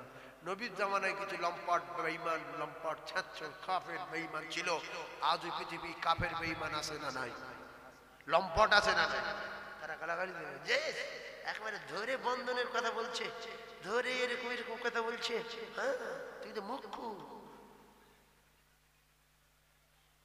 ভাইরা আমার, কিছু লোকের গালাগালি দিতে হবে, তবে এর নামাজ। আমি ওই তেল মাথায় তেল দেব আর উক্কু মাথায় পানি দেব না, এটা হবে না। তেল মাথায় তেল দাও, উক্কু মাথায় অন্তত পানি দেওয়ার দরকার আছে না নাই? কলিজার টুকরা ভাইরা, আল্লাহ নবী দিন দুনিয়ার বাদশা আকায়ে নামদার তাজদারে মদিনা ফিরে গেলেন, যাতে করে আমার এই দেহতে যে ঢাকা আছে কাপড়, এটা যদি আমার আব্বা দেখে, আমার আব্বা আমার হাসান হুসাইনের আব্বার উপরে রেগে যাবে। আর আমার স্বামী যদি রেগে যায়, ওই মুহূর্তে আমি যদি মারা যাই, আব্বা আমার জানাজায় আসবে না, আমার ঠিকানা জাহান্নাম হবে। সুতরাং আমি ফাতেমা আমার কোনো ব্যবহারে আমার স্বামী যেন কোনোদিন কষ্ট না পায়। 3 দিন খাইনি, চোখ বার করেনি, 4 দিন খাইনি, গালাগালি দেয়নি। এখনকার মেয়ের যদি একসাথে ভাত না দেওয়া যায়, বলবে আল্লাহ তোমার মতো একটা ফকির বাচ্চার সঙ্গে আমার বিয়ে দিল। আমার বাপ যদি একটা মেথড ধরে দিত, জীবন ধন্য হতো। তবে দুটো একটা জান্নাতি নারী আছে, আল্লাহ জান্নাত দিক। স্বামী যদি মারে, কপাল ফুলে গেছে, দাবনা ফুলে উঠেছে। হঠাৎ আব্বা বা বড় ভাই কোথা থেকে একটা আসছিল, মেয়ের বাড়িতে ঘুরে যাই, বাড়ির ভিতরে ঢুকে পর দেখছে মেয়ের কপাল ফোলা। বলছে মা কপালের হলো কি করে? বলছে আব্বা কল চাপতে গিয়ে স্লিপকে পড়ে গিয়েছে, আর কলের বাঁটটা কপালে লেগেছে। স্বামীর কলিজাটা খুশিতে বাগাবাগ হয়ে গেছে না যায়নি? আল্লাহ আমার স্ত্রীর জান্নাতে দিতে হবে, আমি জাহান্নামে যাই যাব, আমার স্ত্রীকে জান্নাতে দেবেন, আমার সম্মান বাঁচিয়েছে। আর যদি বলতো আব্বা কপাল দেখ, কি হয়েছে রে মা? এই শয়তান আমার এই বাড়ি মেরেছে, শয়তান। তুমি তাহলে শয়তানের সঙ্গে বিয়ে করেছো, মানুষের সঙ্গে না, ভূতির সঙ্গে বিয়ে করেছো, ভূতির সাথে। স্বামীর কলিজা চৌচির হয়ে গেল। শ্বশুর বলছে তুমি মানুষ না জানোয়ার। এরকম ভাবে মেয়েটা মানলে ঘটনা ঘটে না? ঘটে না? তুমি মানুষ না জানোয়ার। জামার আরো কলিজা ভেঙে যাচ্ছে না, যায় না? এই কথা বলেন। ভেঙে গেল, ও সংসার আর হবে না। এ বলছে শয়তান, বাপ বলছে জানোয়ার। ওরে জীবন যাই যাবে, মেয়ে তালাক দেবো, ভিটে আর রাখবো না, তাতে সারা জীবন জেল খাটি খাটবো, এর বাপের নাম ভোলাবো। এসে গেল। যদি বলতো আব্বা কল থেকে পড়ে গিয়েছি, কপাল ফুলে উঠেছে, তখন বলবে আব্বা আপনার জামাই ঔষধ এনে দিয়েছে, মলমলি এসছে, আপনি চিন্তা করবেন না, ঠিক হয়ে যাবে। ওই রাতটা কেমন কাটবে? রাতের বেলা ধরে বলবে তুই আমার জীবন, তুই আমার সোনা, আমি তোর উপরে বিরাট খুশি। আল্লাহর কসম, নবী বলছে কোন স্বামী যদি তার স্ত্রীর উপরে খুশি থাকে, ও যদি মারা যায়, ওই নারীর ঠিকানা হবে জান্নাত। জোরে বলুন, আরো জোরে বলুন সুবহানাল্লাহ। ও ভাবিরা, খালারা, যত বড় স্বামীকে খুশি করো, যত কায়দার ভালোবাসা আছে স্বামীর সামনে দেখাও, কত রকম সাজতে পারো স্বামীর কাছে সাজো, কত মলম ডলতে পারো স্বামীর কাছে ডলো। তুমি মলম ডলবে মুখে, মলম দেবে গোপে, আর তুমি কলকাতায় যাবে কোঁচা দিয়ে শাড়ি পরে। নবী বলছে কোঁচা দাও, ঘরের ভিতরে কোঁচা দাও, চুল ছেড়ে দাও, স্বামীর শ্যাম্পু মেখিয়ে চুল দেখাও। জামার চুলে শ্যাম্পু দেখেন কি ভালো লাগছে, সিল্কি শাড়ি তেল মাখো, স্বামী মাথা হাত দিয়ে গা শিখে উঠবে যে বাবা হাত সিলিপ কাছে কি মেখেছিলি, সব পাঠ করে দেয়। এই করতে করতে মোহাব্বত বাড়বে। এরা যখন বাইরে যাবে বিরাট ভাব দেখাবে, ঘরের ভিতরে গোল ঝেঁটিয়ে মুরগির গু কেড়ে, ছেলে মেয়ের গু কেড়ে, হাত পা না ধুয়ে স্বামীর কাছে সবে। এতে মোহাব্বত বাড়বে না কমবে?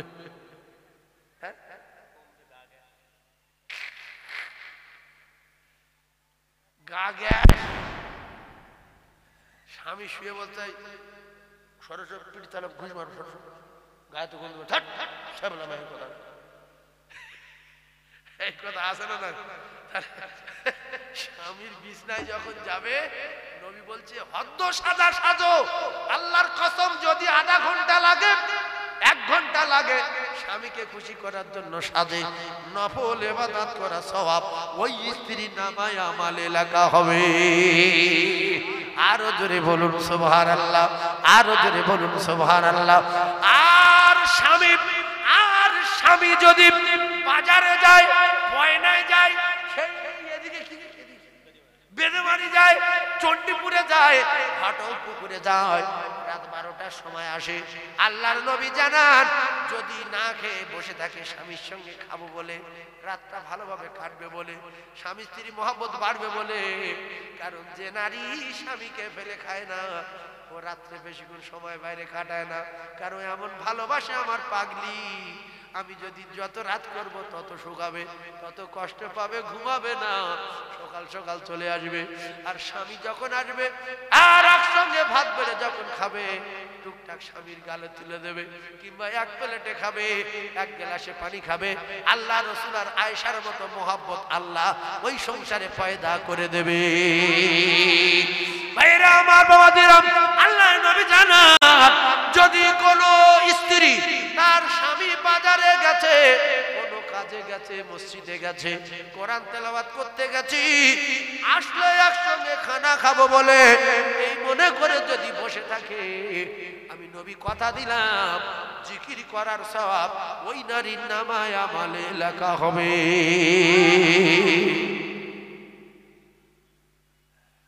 কিন্তু এখনকার নারী আছে, সেই জুতির নারী আছে খুব কম। পুজোর 9টার সময় বাড়ি এসে বলতে, সকিনা ভাত বেড়ে দে, বলছে ওখানে হচ্ছে বেড়ে খাও। তোমার গতর কি হয়, পানি বলতে বলছে ঢেলে খাও, থালা বাসন ধোয়া আসে মনে হচ্ছে তাহলে ধুয়ে লাও। খাটে শুয়ে শুয়ে করতে সবরা করছে, খাটে শুয়ে শুয়ে। আর ইয়ে ওইভাবে ঢেলে খেয়ে ঠান্ডা ভাত ঠান্ডা পানি খেয়ে বিছনায় গিয়ে শুয়েছে। মেয়েটা দেখছে আমার দিকে ঘরে না, গায়ে হাত দেয় না। কিছুক্ষণ পরে স্ত্রী আস্তে আস্তে স্বামীর দামনে হাত দিয়েছে। ওই দিন মুখ করেছে কেন, এদিক ঘুরিস পিঠে চলে হাত দিবে, এক কথা বাপের নাম বলে দাও, একটুখানি ডেকেছি, পানি ঢেলে খাও, ভাত ঢেলে খাও, ওই খুলে খাও, কারণ তোর কি আছে। এইভাবে ঘুষি ঘুষি করে গোটা রাত কেটে গেল। ভাবি রে, ও ভাবি, রসুলের কথা যদি মিথ্যা হয় তাহলে তুমি জান্নাতে যাবে। নবী বলেছে, ওই রাগারাগি করে স্বামী যদি রেগে থাকে, স্ত্রী যদি একদিকে ঘুরে থাকে, ওই রাতে ফেরেশতারা বদদোয়া দেবে। আর স্বামী যদি রেগে যায় ওইভাবে তো বদদোয়া খিঁচবে। আর যদি রাতে মারা যায় ঠিকানা জাহান্নাম হবে। স্বামীকে খুশি রেখে যদি মারা যায়, রসুল বলেছে ঠিকানা জান্নাত হবে।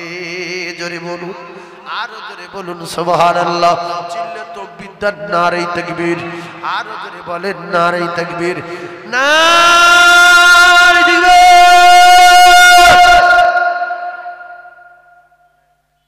লাইন সোজা, এই লাইন এইভাবেই চলবে, বেকাবো না তো। ওয়াজ যেখান ধরেছি সেইভাবে দাঁড় করে রেখেছি, এক চুল বেকাবো না। আমি এই জায়গায় এসে সবসময় বলি, ওয়াজ সোজা যাবে, বন্দুকের গুলি যেন সোজা যায়, ওয়াজ সোজা যাবে। এখানে এক ঘাট, ওখানে এক ঘাট, ওখানে এক কামড়া, এখানে এক কামড়া, কোথালের লোক আমি না। এইবারে আর একটা নারীর কথা বলবো, সেই নারীটার নাম হযরতে খাদিজা। আর তারপরে একটা নারীর কথা বলবো, হযরতে আয়েশা সিদ্দিকা রাদিয়াল্লাহু তাআলা আনহা। ওয়াজ শেষ হয়ে যাবে, কলিজার টুকরারা একবার দরুদ শরীফ পড়েন, আল্লাহুম্মা, জোরে বলেন।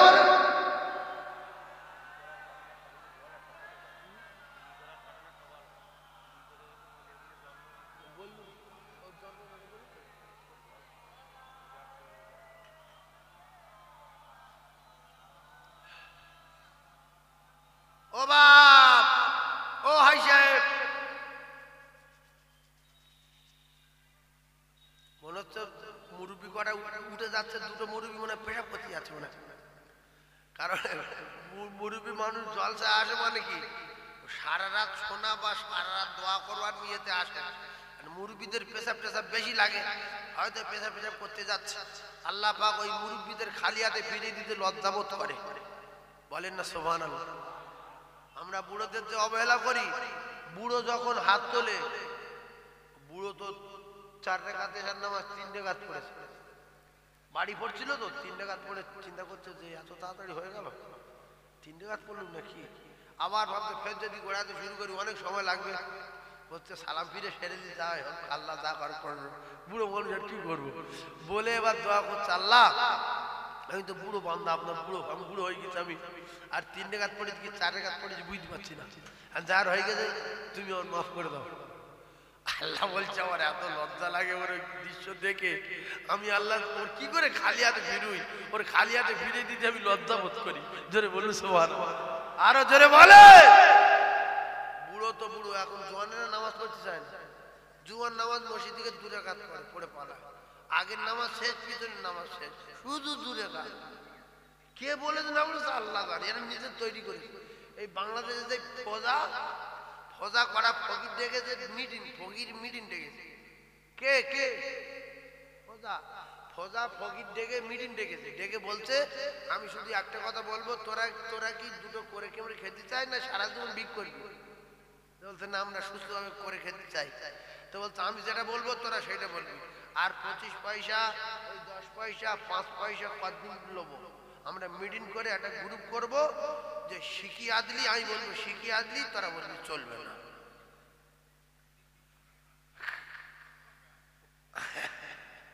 আর কথা বুঝতে পারেন? ফজা ওরগা ডেকে মিটিং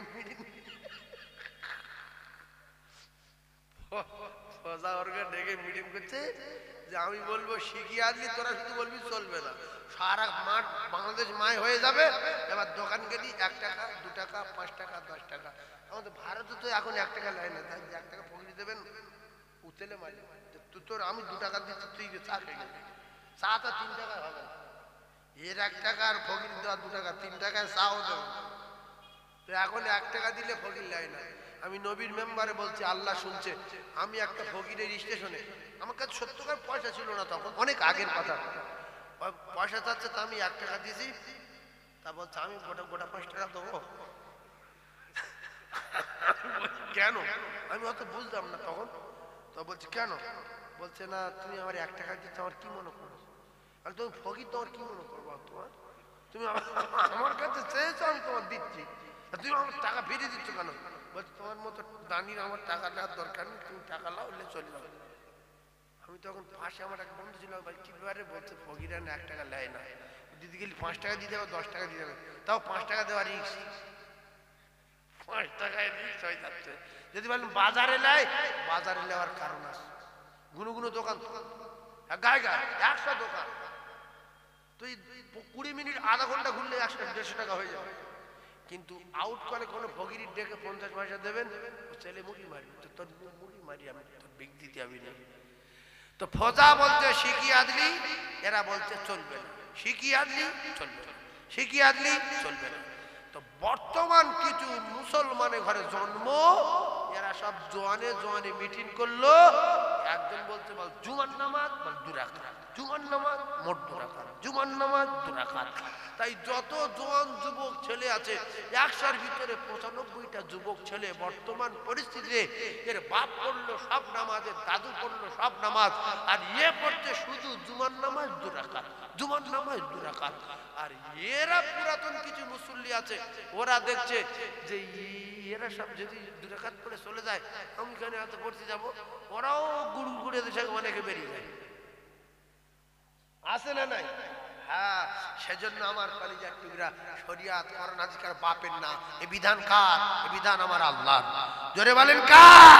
আমার আল্লাহ। এইবারে মা খাদিজার ঘটনা বলবো। ও ভাবিরা, খালারা, আপনাদের কাছে বিচার দিয়ে যাচ্ছি। আল্লাহর নবী দিন ও দুনিয়ার বাদশা, বিশ্ব নবী শটে আলোচনা। বিশ্ব নবী বলতেন আমি যত রাতে আর যত সময় বাড়ি না আসি, আমার খাদিজা খানা খায় না। আমার টাইম হয়ে গেছে, মা সব ছেড়ে দেবো নাকি? না, 7:30 বাজে তো, কারণ কমিটির হিসাব একটা, হিসাবের বাইরে গেলে আবার রেগে যেতে পারে। আর 10 মিনিট বলবো, আবার বলি, আল্লাহ আপনাদের কবুল করুক। তাহলে আমি একটু বলবো 10 মিনিট। আচ্ছা, ঠিক আছে, ঠিক আছে, আল্লাহ কবুল করেন, আল্লাহ কবুল করেন। বাবা, কারণটা হলো আমার টাইম ছিল 6টা থেকে 8টা। সে জায়গায় বললো আপনার আমাদের অসুবিধা আছে, আপনি মাগরিবের নামাজ এখানে পরিপাল উঠবেন। তো আমি সেই জন্য বলছি, তো তাহলে সময় অনেক বেশি চলে যাবে, তো আপনাদের অসুবিধা হচ্ছে না তো? শর্টে আলোচনা, কথা মাথায় রাখেন। আল্লাহর নবী বলেন আমার খাদিজা কোনদিন আমি দেখিনি আমার ফেলে খানা খেয়েছে।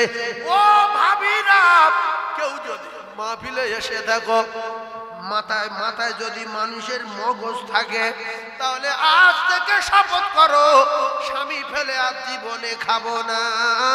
কারণ মা খাদিজা পৃথিবীর 1 নাম্বার হয়েছে, স্বামী ফেলে খাইনি। মা খাদিজা পৃথিবীর ক নাম্বার? খাদিজার চেয়ে আরো নাম্বারের কেউ আছে? আসমানের নিচে জমিনের উপরে খাদিজার জোড়া নাই রাসূলুল্লাহ। আর কি করতেন? স্বামী কোনটা খেয়েছে, কি করেছে না করেছে, যেখানে স্বামী থাক এমনকি হীরা গুহা পর্যন্ত যেতেন খানা নিয়ে। আর এখনকার মেয়েদের যদি বলা হয় আমি বোধরাই মাটি কাটতে, তুই ভাত লে যাস, বলতে কুকুরি বলো কুকুরি, তোমার আক্কেলটা কি? আমরা বোধরাই যেতে বলছো। ভাবি যদি বোধরায় ভাদলে যায়, ভাবি পরকা পরে যাবে, হাতে মোজা পরে যাবে, পায়ে মোজা পরে যাবে, আদবের সঙ্গে যাবে। হাত নিয়ে যাওয়া জায়েজ না না জায়েজ? এই জোরে বল। বোধরায় কেন? স্বামী যদি বলে আমি বাসন্তী মাটি কাটতে যাচ্ছি, তোমার এখান থেকে সকালবেলা ভাত নিয়ে যেতে হবে।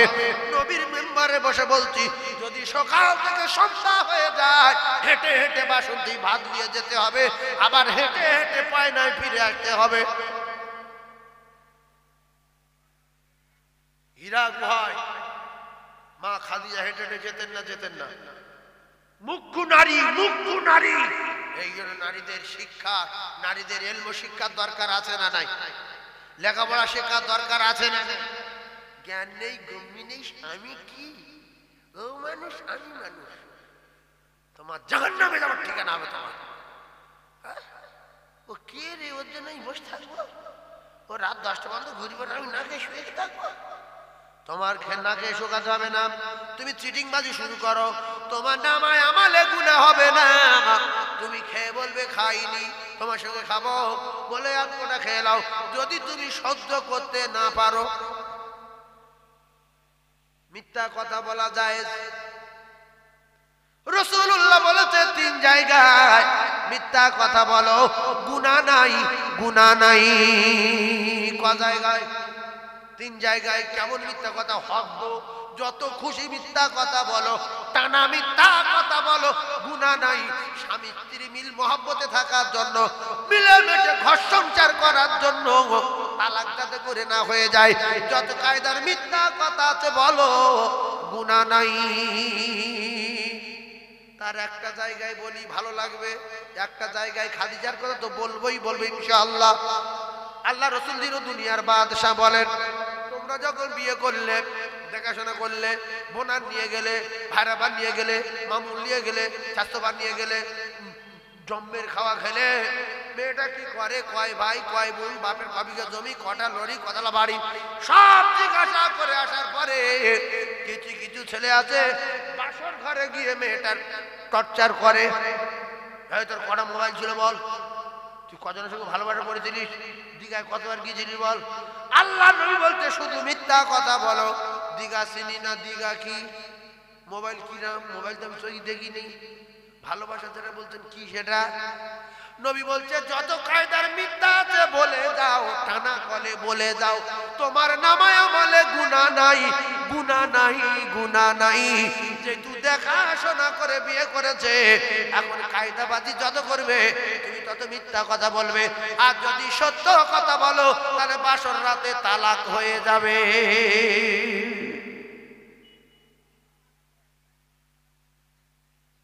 কথা বুঝতে পারেন? আপনি আপনার মেয়ের বিয়ে দিয়েছেন 10 লাখ টাকা খরচ করে, ভালো করে বুঝবেন। রাসূলুল্লাহ পৃথিবীর 1 নাম্বার জ্ঞানী, তো 10 লাখ টাকা খরচ করে বিয়ে দিলেন। আপনার মেয়ে চলে গেল শ্বশুর বাড়ি 9 দিন পালতে। এইবারে 9 দিন পালতে এসে এবারে কি হলো? স্বামী বলছে আচ্ছা তোর কটা মোবাইল? বলছে মোবাইল ছিল 17টা। হ্যাঁ 17টা। সিম 40টা মতো ছিল। ভালোবাসা কজনের সঙ্গে করেছিলিস? না তুমি আমার স্বামী, তোমার সঙ্গে যদি সত্য কথা না বলি আল্লাহ নারাজ হয়ে যাবে, মিথ্যা কথা বলা খারাপ। তো ওই ভালোবাসা 7 জনের সঙ্গে করেছিল। আচ্ছা 7টা, ঠিক আছে, আল্লাহ যেটা করে ভালো দিন করে। আর এই দীঘায় কতবার গিয়েছিলিস? না দীঘায় গিয়েছিলাম 7 বার।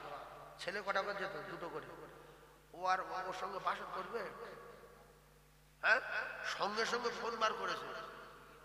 ফোন বার করে বলছে হ্যালো চাচা। সঙ্গে বলছে যে জামাই এখন বাড়ি গেল। আর আমার নাম সেভ করলাম জামাই বলে, আমার চাচা বলছে কেন? আচ্ছা চাচা বলছে কেন বলেন তো? 8 ঘন্টা আগে বাপ বলেছে, এখন চাচা বলছে কেন? চিল্লে হ্যাঁ বলছে মেয়ে তো লোবো না তো আর বাপ বলে ফালতু বাপ বলে লাভ নেই, চাচা বলে দেখলেই জিনিসটা হাতে তুলে দেয়। এবারে বলছে তোমার মেয়ের 18টা মোবাইল, 40টা সিম, 18টা ছেলের সঙ্গে ভালোবাসা ছিল, তাদের ভিতর থেকে 7 জন নিয়ে দীঘায় যেত, 2 জন করে থাকতো রাত্রি করে দীঘায় ঘর ভাড়া করে। এখন তোমার মেয়েকে নিয়ে যাও। তখন বাপ বলছে তুই সত্যি কথা বললি কেন, তোর জবাই করবো, তুই তো মিথ্যা কথা বলছি, 10 লাখ টাকা খরচ। নবী বলছে শুধু মিথ্যা কথা বলো, নাইলে সংসার হবে না, সংসার ভেঙে যাবে, বাসর রাতে তালাক হবে। স্বামী স্ত্রী ঘর সংসার করার জন্য মিথ্যা কথা বলা জায়েজ, মিথ্যা কথা বলা জায়েজ, গুনাহ নাই, গুনাহ নাই। তাই নারী যদি মুক্ত হয় বিরাট বিপদ হবে। এই জন্য হাদিস কোরআন যদি না জানে, বাসর রাতে সত্য কথা বললে তালাক হয়ে যাবে। দ্বিতীয় জায়গায় মিথ্যা কথা বলা যায়, সে জায়গাটা কোথায়? বাপ বেটায় ঝগড়া করেছে, স্বামী স্ত্রী ঝগড়া করেছে, গ্রামের লোক ঝগড়া করেছে, কেউ যদি মাঝখান থেকে 2 দলের মীমাংসা করে দেওয়ার জন্য হয়তো মিথ্যা কথা বলে, গুনাহ নাই, গুনাহ নাই, গুনাহ নাই। যেমন বাপ বেটায় ঝগড়া করেছে বা স্বামী স্ত্রী ঝগড়া করেছে, এখন স্ত্রী স্বামীর সঙ্গে কথা বলে না 4 দিন, স্বামী স্ত্রীর সঙ্গে কথা বলে না 4 দিন। নবী বলেন এই 2 জনের মীমাংসা করে দেওয়ার জন্য যত কায়দার মিথ্যা কথা আছে বলো, গুনাহ হবে না। এখন একজন বেটা ছেলে গিয়ে বলছে ভাই ভাবি আজকে আমার মায়ের কাছে গিয়ে কাঁদছিল, আর আসলে জানি কি বাঁধা আছে, গন্ধ বেরোচ্ছে 20 মতো। তা বলছে বলে কি তিনি কাঁদছে, বলছে শুধু বলছে তোদের কাছে অন্যায় করি আমার ক্ষমা দিস, কাল থেকে আর আমার মুখ দেখতে পাবি না, যার কাছে ভুল করিস সবার কাছে কাঁদছে, কি ব্যাপারটা কি জানি আমি জানি না। এখন স্বামী কি ভাববে যে আমার সঙ্গে 5 দিন কথা হয় না, আর সবার কাছে ক্ষমা চাইছে মানে কি বিষ খাবে, মানে গলায় দড়ি দেবে? তো বললো কেন কাঁদছে আমি জানি না, আর কেন ক্ষমা চাচ্ছে ওর ব্যাপার সেটা আমি জানি না, মানে সামনাসামনি তারা ঘাম দেখাতে হবে। এই ঘাম দেখিয়ে চোখের পানি এসে যাচ্ছে, ও তাহলে আজকে রাত্রে মারা যাবে। গিন্নির কাছে গিন্নির মতো বলল, আর এদিকে ভাইয়ের কাছে গিয়ে বলছে ভাইজান, ও ভাইজান একটা কথা শুনে রেখে দে। ভাবির কাছে গিয়ে বলছে ভাবি ভাইজান বিষ নিয়ে ঘুরছে আমার ভাইয়ের কাছে, আমার চাচতো ভাইয়ের কাছে, এমনি করে সবার কাছে গিয়ে ক্ষমা চাচ্ছে, আর বলছে আজকে রাত্রে আমি মরে যাব, কাল সকালে মাটি দিস, আর জীবনে চলাফেরার মাধ্যমে যদি কোনো অন্যায় করে থাকি ক্ষমা দিস, ক্ষমা দিস। কেন বলো তো ভাবি?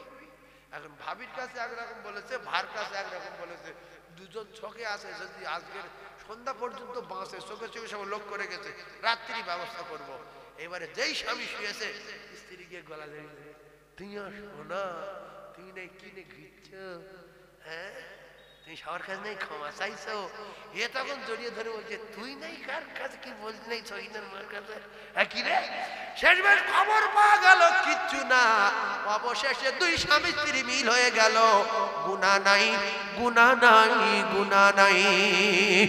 বাপ বেটায় ঝগড়া করে 20 দিন আলাপ করে না, বেটার কাছে গিয়ে বলছে কচি শোন, তোর আব্বাই 15 টাকার ফেরিডন কিনেছে, আর দোকানদারে বললো কাকা জীবনে শেষ আসা, এই দোকানে শেষ আসা, আমার ক্ষমা করে দিস, কারণ বড় ছেলেটা আমার সঙ্গে 20 দিন কথা বলে না, কাল মাটি দিস, জোর বল মাটি হবে। এখন এইরকম অভিনয় করে করে ছেলের কাছে গিয়ে বলেছে যে তোর বাপ এইরকম লোকের কাছে কাঁদছে আর ক্ষমা চাইছে, তুই নাই কথা বলি না, মনে হচ্ছে আস্তে আস্তে বিষ খাবে, কি সকালবেলা খায় কি রাত্রে খায়, এখন ভয় যাচ্ছে না, তবে সবার কাছে ক্ষমা চেয়ে আসছে এক ধারতে, খুব কান্নাকাটি করছে। ছেলে যেখানে থাক বাপের কে জড়ি ধরবে না, ধরবে না, যা বাপ আমি রেগে গেছি বলে তুমি বিষ কিনে সবার কাছে ক্ষমা চাইছে, আর জীবনে আমি তোমার সঙ্গে লাগবো না, খবরদার তুমি কোনো কথা দাও, তুমি কথা দাও, তুমি আমার আব্বা না, আমি রেগে গেছি কিন্তু তুমি বিষ খাবে কেন, তুমি মরবে কেন আমার জন্য? রাসূল বলে এইরকম চালাকিবাজি কায়দাবাজি করে করে যদি যদি যদি ছেড়ে দেব, ঠিক আছে দিচ্ছি, ঠিক আছে যদি, আচ্ছা 10 মিনিট করছি, যদি কায়দাবাজি করে করে কায়দাবাজি করে করে মীমাংসা করিয়ে দিতে পারো বাপ বেটার, আমি নবী বলছি গুনাহ নাই, গুনাহ নাই, গুনাহ নাই। জোরে বলুন, আরো জোরে বলুন সুবহানাল্লাহ। এই ওয়াজ বুঝতে পারছো? এইগুলো রাসূল বলে তোমাদের গুনাহ হবে না। এইবারে পিছনে গ্রামের নাম কি? চন্ডিবাড়ি। বাড়ি তো অনেক দূরে, এই গাংচড়ের লোক। আর এই যে সামনে দোকান আছে ওই গ্রামের লোক। এপারে 25-30 জন যুবক, এপারে 25-30 জন যুবক। কোন প্রধান সাহেব, কোন মেম্বার সাহেব, কোন এমএলএ সাহেব কিংবা আপনাদের মাওলানা আলিমুর সাহেব শুধু মিথ্যা কথা বলে। ওদের কাছে গিয়ে বলছে, মা খাকি দেড়ি বলছি, আমি একটা আলেম মানুষ, এই জমিনে আমার জায়গা হবে রে। ওরা কজন এসে আমার কাছে কাঁদছিল ভাই, ওদের জ্বালায় ওই বাজারে যেতে পারি না, চণ্ডীবাড়ি বাজারে। তুই আল্লাহর রাস্তায় আমাদের কথা ওদের কাছে বলিস, ওরা যেন আমাদের মাফ করে দেয়। এইরকম মিথ্যা কথা বলে বলে ইমাম সাহেব এই পাড়ার ছেলেরা, এই পাড়ার ছেলে ডেকেছে 15-30 জনার, ডেকে মাঝখান থেকে মীমাংসা করিয়ে দিয়েছে এক ঘাই। কারণ ওদের কাছে যা বলা বলেছে ওদের ক্ষমা দেওয়া একেবারে ফরজ হয়ে গেছে, আর এদের কাছে যা বলেছে এদের ক্ষমা দেওয়া ফরজ হয়ে গেছে। কিন্তু মাওলানা সাহেব কারোর কাছে কিচ্ছু বলেনি, সব মিথ্যা কথা বলেছে। এদের বুঝিয়েছে একরকম, ওদের বুঝিয়েছে একরকম। অবশেষে মাওলানা জগৎ বিখ্যাত মিথ্যা কথা বলে দুই পার্টিকে মিল করিয়ে দিয়েছে। আল্লাহ রসুল বলছে গুনাহ নাই, গুনাহ নাই, গুনাহ নাই। জোরে বলুন, আরো জোরে বলুন সুবহানাল্লাহ। তিল্লে তাকবীরে ধ্বনি দেন, নারে তাকবীর। ছোট্ট একটু দোয়া, আল্লাহুম্মা আমিন। রব্বানা যালামনা আনফুসানা ওয়া ইল্লাম তাগফির লানা ওয়া তারহামনা লানাকুনান্না মিনাল খাসিরিন। হে আল্লাহ, আমি গুনাহগার। আল্লাহ, আপনি আমার বাঁচিয়ে রেখেছেন বলে বেঁচে আছি। আল্লাহ, আপনি আমার সুস্থ করে দিয়েছেন বলে সুস্থ হয়ে গেছি।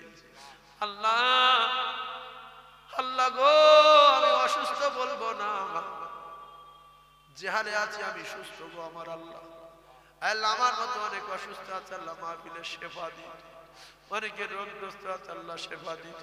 অনেকের আব্বা নাই, অনেকের মা নাই, দাদু নাই, দাদি নাই, মাটির কবরে আমার আল্লাহ তাদের কবরগুলো গোলাপ ফুলের বাগান করে দিন।